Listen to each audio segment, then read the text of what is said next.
Campaign 2020 is sponsored by Wisconsin Hospital Association, Quick Trip, Wisconsin Counties Association, Wisconsin Realtors Association, and Wisconsin Operating Engineers Local 139.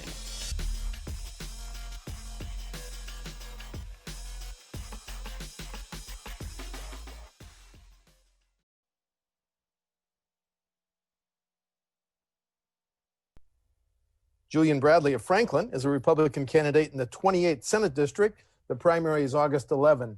Julian, welcome back to WisconsinEye. Thank you, Steve. Thanks for having me. Well, now you recently moved from La Crosse area to southeast Wisconsin. You're running for the Senate. What do you consider the top issue in your campaign? Sure. There's a few issues that are really important to this district and really to the state.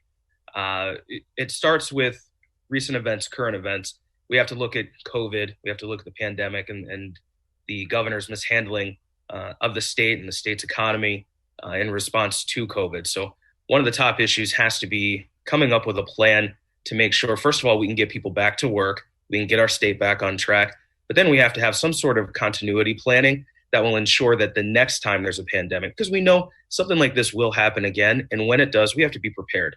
We can't just be reactive, we have to be proactive. So we have to put something in place that will ensure that we're ready to respond, we're able to respond effectively. You know, the governor shut down the state, he shut down businesses, he sent people home, people were getting unemployment, these benefits are supposed to come out, and instead a lot of state workers were sitting at home with nothing to do. Meanwhile, that agency was flooded, they were backlogged, they're still backlogged right now. We can't allow for that, we have to be prepared. We needed to immediately move state workers over to help process those benefits, get people the payments that they need. And we also have to have a plan for small businesses and for taxpayers. We can't just have a governor or another member of an agency come up and say the state's shut down and we're just going to leave it shut down without a plan for reopening. That plan has to be part of it. We can't be reactionary. We have to be proactive. Also, simultaneously, I mean, you talk about a sign of the times and people talk about 2020 just being crazy. We have law enforcement and we have criminal justice reform. We have things that have popped up. At the end of the day, from knocking on doors, from talking to people here in the district, people want to be safe. They need to know that they're protected. They need to know that their law enforcement is going to be able to be safe as well. So we need to make sure that we're protecting our people. We need to stand with our law enforcement. We can't just, as a result of one bad action from a bad police officer, paint the entire law enforcement community with a negative brush. So we need to protect people. We need to protect property. We need to get people back to work. And then obviously, you know, I'm pro-life. We can't have liberty and the pursuit of happiness without first protecting life. So those are probably the three big things that I'm focused on right now. Okay, let's work through those. Sure. Let's talk about police reform. The governor's 9-bill package, ban chokeholds, ban no-knock warrants, uniform training standards for those that want to be police officers. Could you support any part of that package? I'm sure we'll be able to support some of those things, right? But what we're seeing in this package is another reactionary effort and a reactionary concern from the governor. Something happened and he immediately reacts. We have to be proactive in these things. When he shut down the state, he wasn't talking to the legislature. He wasn't talking to all of Health and Human Services and healthcare providers.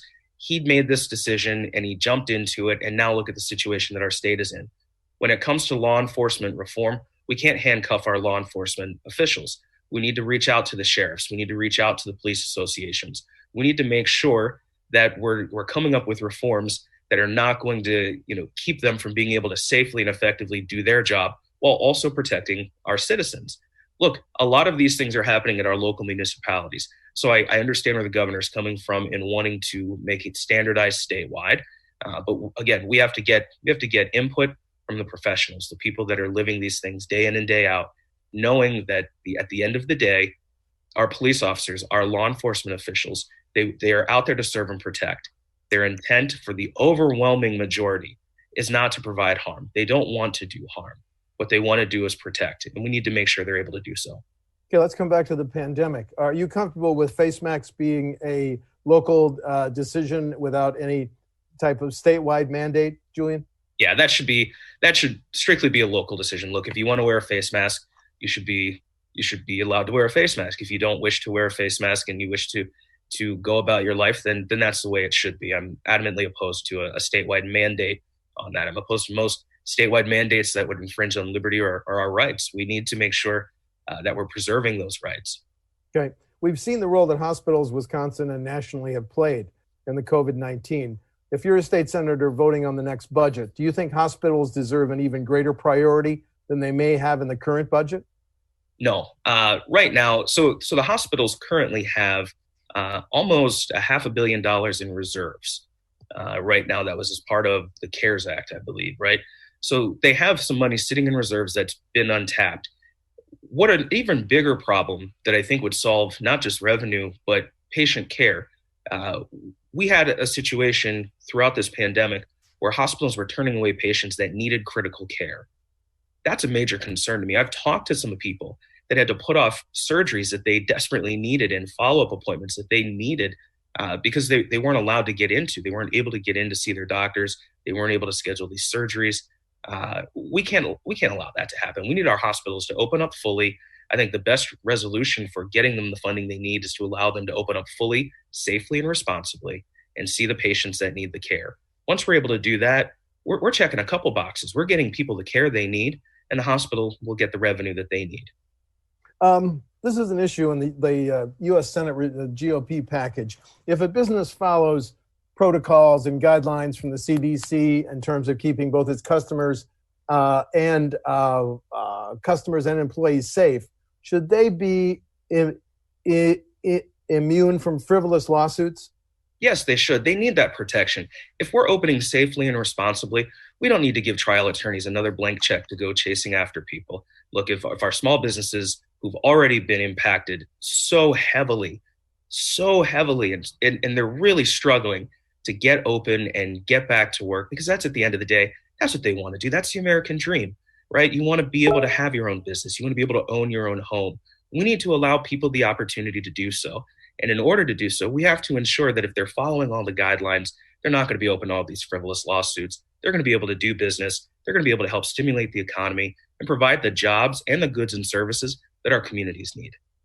If the governor's right, he once projected that we could see a shortfall of $2 billion with a B in general fund tax collections because of the pandemic. You're a state senator. Do you cut spending or do you raise taxes and fees? I will not raise taxes and fees. Look, I think if we're talking about a shortfall of $2 billion, then maybe our budget's too big, right? We need to take a look at the budget. Budgets are all about priorities. My top priority is going to be protecting taxpayers. So we're going to have to take a deep look. We're going to have to examine the budget. We're going to have to go through and figure out what the best thing to do is in order to make sure our state can get back on track financially and to get moving forward. The Constitution says the party in power will draw the next congressional and legislative district lines. The governor has proposed a People's Commission that would draw lines and then forward it to lawmakers to be enacted. You seen the merit in the governor's proposal? It's unconstitutional. The Constitution says that the legislature is going to do it. So we're going to follow the Constitution. We're going to go through, we're going to take a look at the lines, and we're going to come up with the best fair districts that we can. We're going to put them through, and we're going to do that. If he wants to change the Constitution, there's a process for that to get a constitutional amendment. But in the meantime, we need to stick with what the Constitution says. That's what gets him in trouble, is that he's constantly doing things that are outside the purview of the Constitution. That's why the Supreme Court struck down Safer at Home. It wasn't constitutional. This governor needs to pay attention to the document that he's sworn to uphold. That's our state constitution. As more of our neighboring states legalize both medical and recreational marijuana, what's your position on both, please? Sure. I'm against recreational marijuana. I understand there are people turning to marijuana for medicinal purposes. My concern is I want to ensure that it goes through the same rigorous process than any drug would before it's legalized for medicinal purposes and sent out to people. I'm not in favor of an over-regulatory situation by any stretch of the imagination, but before people are taking a drug that's prescribed to them, they should be confident and comfortable knowing that that drug has cleared all hurdles. Let's talk about property taxes. Because we're a high property tax state, school districts, local governments have been living with caps and limits on their property tax levies, although they can be exceeded if you pass a referendum. If you're a state senator voting on the next state budget, should we keep those caps and limits on property tax levies in place? we can't let property taxes go up, and we have to do something about all the referendums as well. Here's the situation. We've got to re-examine how the funding is working. Taxing people, especially in a situation right now, people are hurting. The economy is not in the best shape.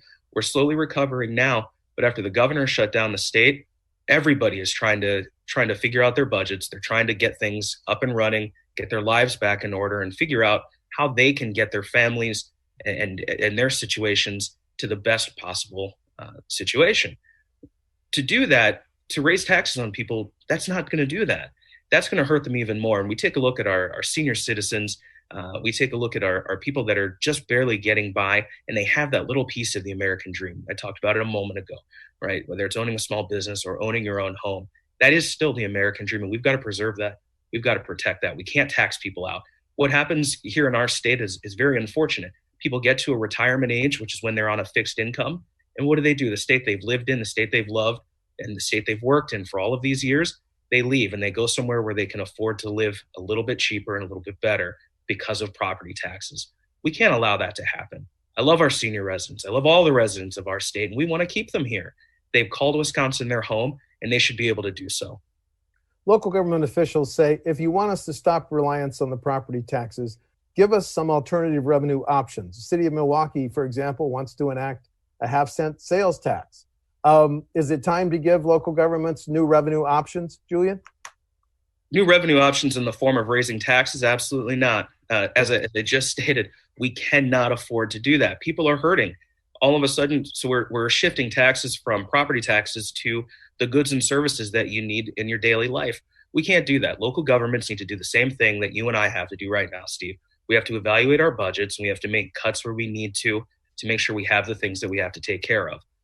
Now is the time for us to do that. We've been through a process before, back when the economy collapsed, 2008, 2009.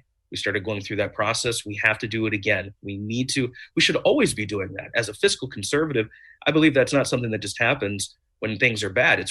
You should be doing that when things are good as well. That's how you build a savings. That's how you end up making a real plan, a sustainable plan for keeping yourself going forward on a fiscal level. That's what we need our local governments to do. That's what I'm going to champion in Madison for our state government as well.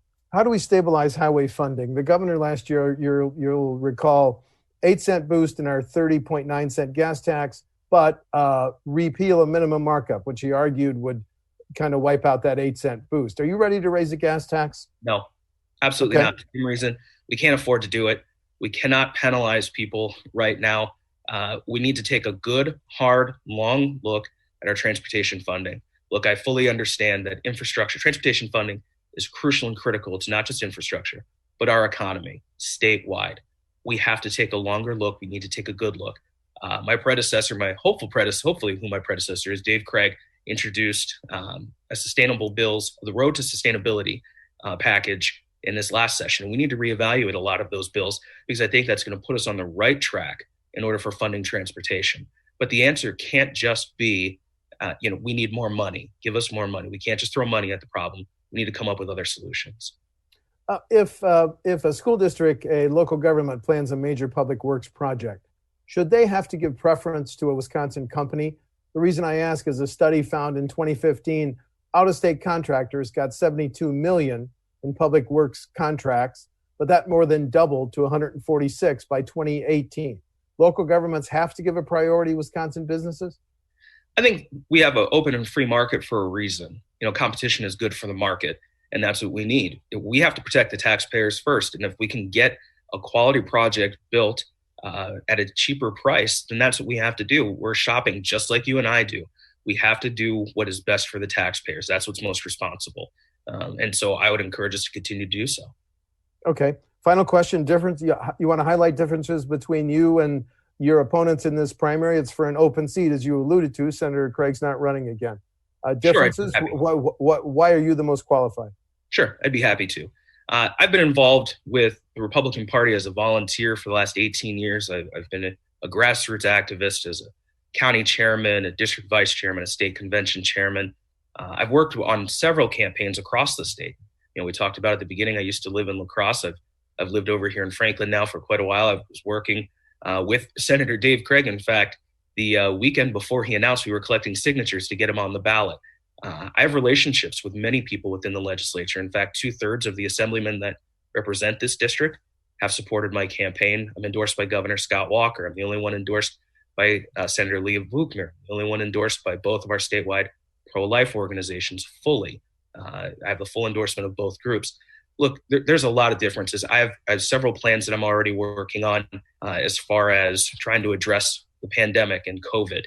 We have to make sure that we have a government continuity plan on the books. We have to be proactive so that we're not caught when something pops up again. We can't be reactive to everything. I'm going to stand strong, and I'm going to stand strong, and we're going to stand up to the governor on these policies, and we're going to make sure that he is looking out for the taxpayers first, and making sure he's looking out for the citizens. Because if he won't, I certainly will be. Julian Bradley of Franklin is a Republican candidate in the 28th Senate District. The primary is August 11. Julian, thank you for talking to WisconsinEye. Thank you so much, Steve. I appreciate your time. Thank you. Stay safe. Thanks, Julian. Bye-bye. Campaign 2020 is sponsored by Wisconsin Hospital Association, Quick Trip, Wisconsin Counties Association, Wisconsin Realtors Association, and Wisconsin Operating Engineers Local 139.